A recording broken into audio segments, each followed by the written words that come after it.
Coming up, a Cub with a nose wheel? We fly the NX Cub. Deciding if you're going to fly with the chance of ice, the latest numbers from the industry. And the light sport industry marches on. AOPA Live this week begins right after this.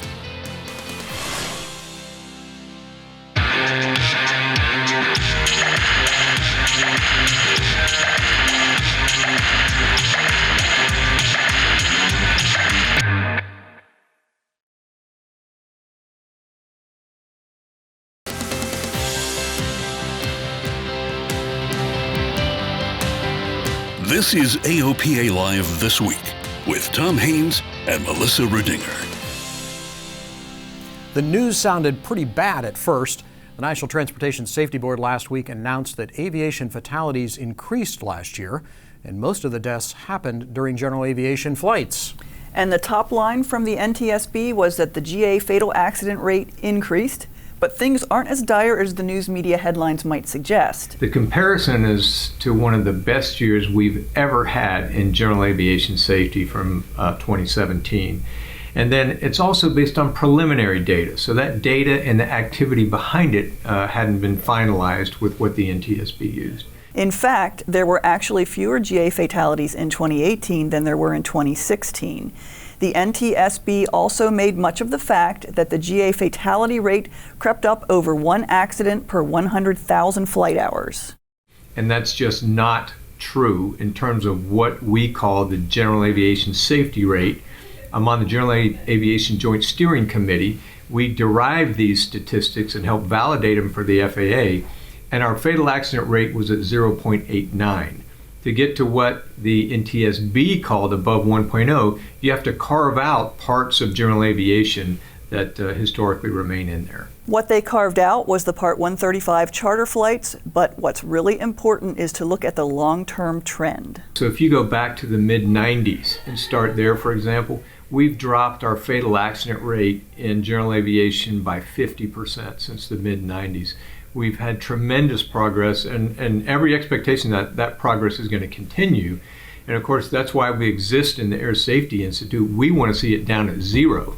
Well said by Richard. The NTSB doesn't, if you don't have all the data or if you don't have it texturized for you, then it's you know what they say about pointless. Statistics, right? Yes. You know, you can read them any way you want and carve them up any way you want and make whatever case you'd like to make. But at the end of the day, as Richard points out, you know, we're on a good trend from a safety standpoint, and we all just need to focus on flying really well, flying very safely, and keep it going. Yes, sir. But if you're in the business of building and selling aircraft, the numbers are looking a bit better. The General Aviation Manufacturers Association has just released its third quarter report, and business jets and piston aircraft are on the upswing compared to the first 9 months of last year. Piston airplane deliveries were up more than 12%. Cirrus was the leader among the big-name companies, 139 aircraft so far this year, the majority of them being the SR-22T. Textron cranked out over 133 piston-powered birds. The 172 leads that flock. Also at the top of the list, a company most folks don't lump in with major manufacturers, Tecnam, 149 piston aircraft so far this year. Turboprop and rotorcraft deliveries were down some, and you can find more details on our website. About 10% of the piston aircraft fleet produced so far this year fall into the light sport category. And the DeLand Sport Aviation Showcase is the premier show for the light sport aircraft. It's in its fourth year, and despite some bad weather, AOPA Live's Paul Harrop says the show marched on. A record-setting opening day for the DeLand Showcase. The first day, it wasn't cold. And it was a great day. We had a record-setting first day. This is our fourth annual showcase, so it was our biggest first day yet. But then the cold moves in. Low ceilings, gusty winds, mist, and Arctic temperatures by Florida standards kept the crowds at bay Friday and Saturday. But programming like AOPA's Jamie Beckett talking about flying clubs was well received. Another big hit in the Just Aircraft Super Stol XL. The Stol demonstration. We'd have 8-9 planes out there participating in it, and they'd each go 3 or 4 times, and we had no challenge at all getting people to participate in that. Just off the main drag from the exhibit, you'll find a real hot spot. the Recreational Aviation Foundation's Fire Pit. It's a necessity for RAF Florida Ambassador Amrat Chagani. And man, it has been a godsend. Especially last night, it was overcast, like 500 feet or something. It was cold, misty night. We all sat around the fire and, just nursed it. He's originally from Singapore and finishing up his ratings at a nearby major university where he seems to be one of the few of his peers interested in low and slow backcountry aviation.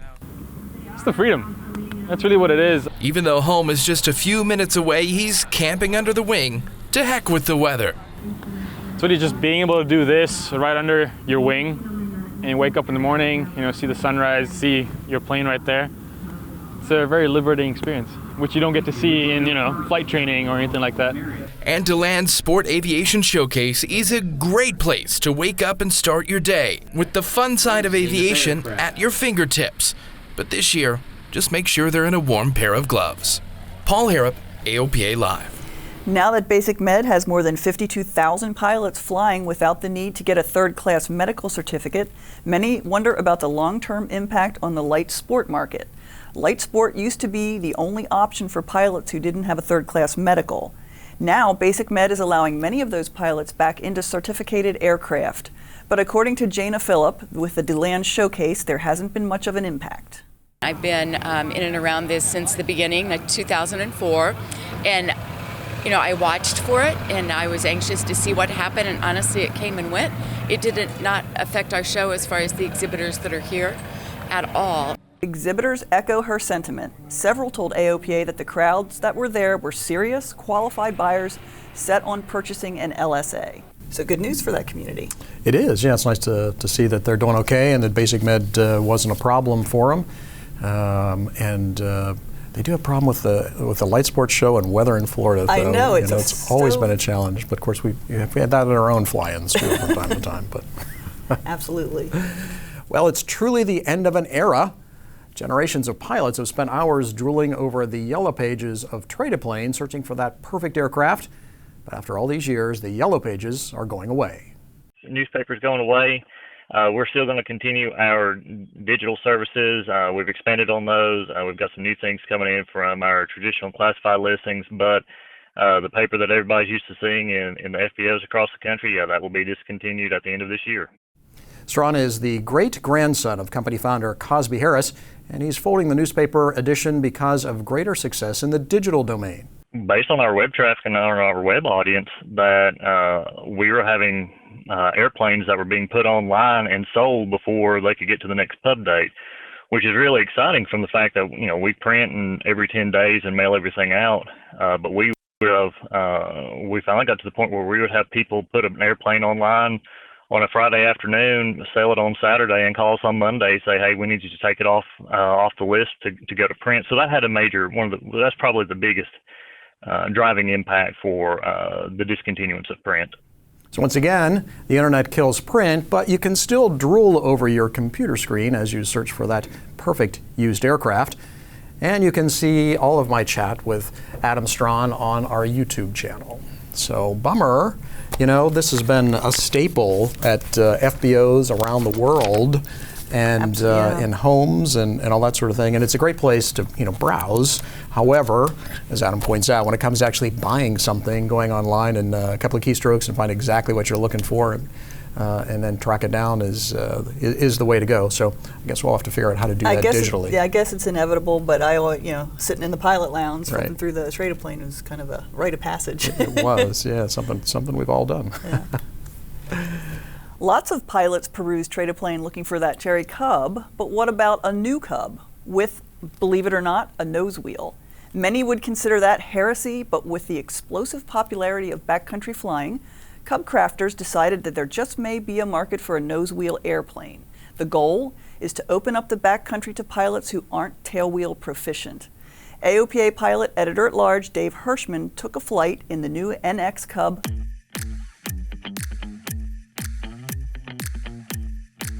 Aesthetically, the NX Cub is all wrong. It's like having a training wheel on a Harley. Backcountry planes have traditionally stood tall and proud on tundra tires and tail wheels. They were made to excel in one area and one area only, short field takeoffs and landings. Other considerations such as speed, range, forward visibility, and directional stability weren't just secondary, they were barely worth mentioning. The NX Cub makes a mockery of all this. It's fast for its category with a cruise speed of 150 miles an hour. You can see over the nose, and ground handling is stone simple. You can even lock up the brakes on landing without penalty.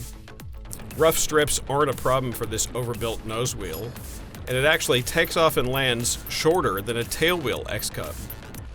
I'm a traditionalist and expected to hate the NX Cub, but its performance and fun factor won me over.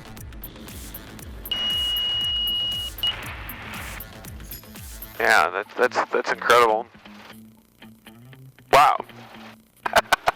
So the reason I wanted to bring you over here was to, just kind of demonstrate that, a guy who maybe doesn't have the time to stay real proficient in a tailwheel airplane, but wants to go do this sort of flying, can have success in this airplane. The NX Cub vastly expands the number of pilots who can enjoy adventure flying, and that's just good for aviation. Cub Crafters is comprised of hardcore tailwheel pilots, so it's the last company in the world I would have expected to design a nose wheel airplane. But now that the NX Cub has made nose wheels socially acceptable, others will certainly follow. Dave Hirschman, AOPA Live. You can read more about the NX Cub in the upcoming January issue of AOPA Pilot Magazine. So I'm sure it'll stir controversy, like you said. Oh, I am certain it'll stir up controversy. I got to say, that's not a handsome nose gear, though, but I can understand why it looks the way it does to be that rugged. The durability. And it's great that folks who can't or don't want to stay proficient as tailwheel pilots have the opportunity to do some of that kind of flying. I believe more inclusive is a good thing. Yeah, it is. When we come back, it's beginning to look a lot like, well, you know. And if the airmet says ice, can you still go? We'll check it out.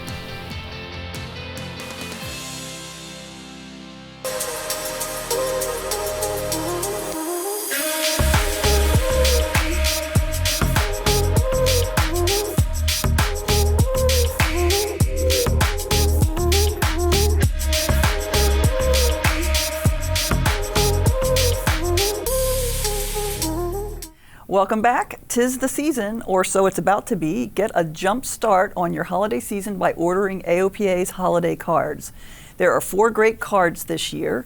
In the Merry with Flight foil pack, there's 2 designs for the pilot in your life.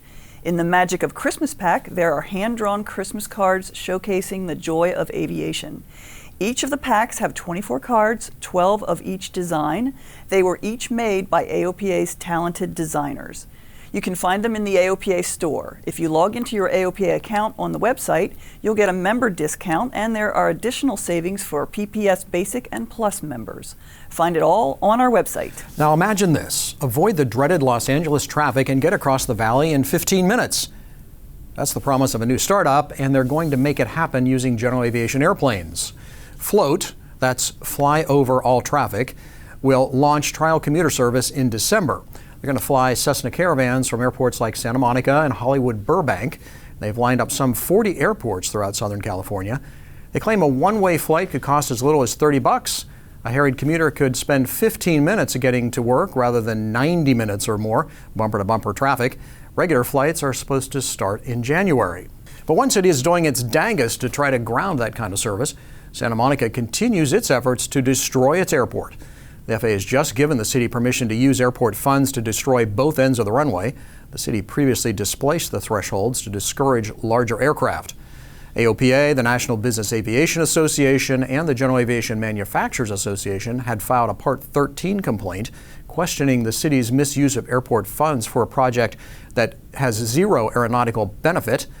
The FAA says it's okay, though, to pulverize the runway and to use airport funds to do it. How frustrating. Very much so. And a larger coalition of aviation groups, including AOPA, is expressing opposition to proposed laws that would allow cities to restrict overflights. The so-called Safe and Quiet Skies Act and the Improving Helicopter Safety Act of 2019 would take away the FAA's control of the airspace over cities with more than 8 million people. The General Aviation Coalition told Congress that it would have negative economic impacts and goes against the original congressional intent to have the federal government regulate all airspace. The coalition sent another letter opposing a Senate bill that would give states the authority to regulate commercial drones operating in what is currently federal airspace. And meanwhile, in another challenge to FAA authority, members of Congress are speaking out against a TSA proposal to let air marshals shoot down drones near airports. TSA wants to give the air cops military equipment to target drones. But Representatives Sam Graves and Mike Rogers say the TSA just doesn't have the expertise to manage the nation's airspace. They said that, quote, "Nobody wants drones to cause disruptions at our airports, but to hastily hand over authority to shoot down drones to an agency that doesn't have the critical knowledge or experience of how our airspace system functions is irresponsible and dangerous." You can buy them at any drugstore, but some of them might be dangerous to your flying. They are over-the-counter medications, and the FAA has just released a list of over-the-counter meds broken into two categories, go and no-go, and it's been a long time coming. AOPA has had a medications database of both OTC and prescription meds for a long time, and we've asked the FAA for an official list for a long time. Now a joint FAA and industry working group, co-chaired by AOPA, has come up with that list. You can find it at the address there on your screen. This time of year, you frequently face another go, no-go decision, ice. If you're an instrument-rated pilot, you know that ice is forecast much more frequently than it actually occurs. So how do you decide if it's safe to fly or better to stay on the ground? Warren Morningstar faced that decision last week, and here's how he weighed the risks. One look at the airplane shows that this is going to be a challenging flight, but I already knew that from my briefing the night before. So I'm here in my hotel room in Louisville, Kentucky, and looking at some forecasts for getting back to Frederick, Maryland, and I find myself in a situation that you frequently do, in that there's not complete agreement. It's not an easy go or no-go decision. So here's what I was looking at between Louisville and Frederick, an airmet for ice over the Appalachians. But looking at the National Weather Service's forecast icing potential tool, it looks like I can go above any threat of ice. But is that a good decision? I reach out to a couple of experts. Dave Hirschman flies everything from small experimentals to warbirds. His take, it looks doable. An airmet for icing is not necessarily a no-go item for me, even if the plane does not have anti-ice or de-ice systems on it. But I've got to be sure that I can stay clear of the clouds. Tom Horn literally wrote the book on aviation weather. Now, he advises a detailed look at cloud bases and tops and making sure I have clear air for my descent into Frederick. PIREPs are super helpful. Now, there are only a couple for my route, but they do confirm the forecasts, and the TAFs predict broken coverage, so I should have a way down. And so I launch. Once I'm over the mountains, it's a solid undercast, and there's likely ice in those clouds. So am I taking an undue risk? You know, if we're over icy clouds, you know, if there's mountain obscuration from clouds, and it's like you have an engine failure, you're going to descend into the clouds, into the mountains. You know, that's just as bad as night. But it's definitely, you know, we shouldn't kid ourselves. It's definitely a higher risk situation than flying in good weather in the daytime. Well, I have terrain view and synthetic vision on board, and there are decent ceilings in the valleys, so I'm willing to accept the risk. And when I get to Frederick, the weather is better than forecast, so the letdown is really a non-event. There's so many mysteries about icing, and when it shows up and when it doesn't is strange. You know, you can have conditions that would seem conducive to icing. You can be right around freezing and flying in moisture and not get icing. A lot of times you'll be on a cold winter day, the precipitation will already be frozen. You know, you'll be flying in snow. And it's like, great, that doesn't accumulate. You know, that doesn't give me pause. But then, you know, there's certain times when you'll see that the temperatures are really cold. You know, they'll be 20 degrees or below, and you'll think, you know, this liquid, any liquid that's in the clouds can't possibly be, or any clouds can't possibly be liquid, because they're way below freezing. And yet that's some of the times you get the very worst ice is you know, this really super cooled water that hasn't yet frozen but then when it touches touches your airplane, it freezes right away. But there is one decision I regret. I couldn't get the airplane in a hangar, so I had to have it de-iced. You don't want to know how much that cost. Warren Morningstar, AOPA Live. The Air Safety Institute has a great safety advisor on precipitation and icing. You can find it under Training and Safety, Air Safety Institute, Safety Publications, and then Safety Advisors. That's always a difficult one, and I struggle with it too. Absolutely, and perfect time of year to brush up. Yeah, absolutely, and because this time of year, I mean, reading it any time of year, as you know, but this time of year in particular, it's challenging in this part of the world. We got some mountains just to the west of us. And, anyhow, good refresher. Yep, absolutely. Well, that's a wrap for this week. Thanks so much for giving us a bit of your time. And do us a favor, if you're watching us on YouTube, hit the like button and comment. And you can also tell us what you think at the address there on your screen. We'll see you next Thursday.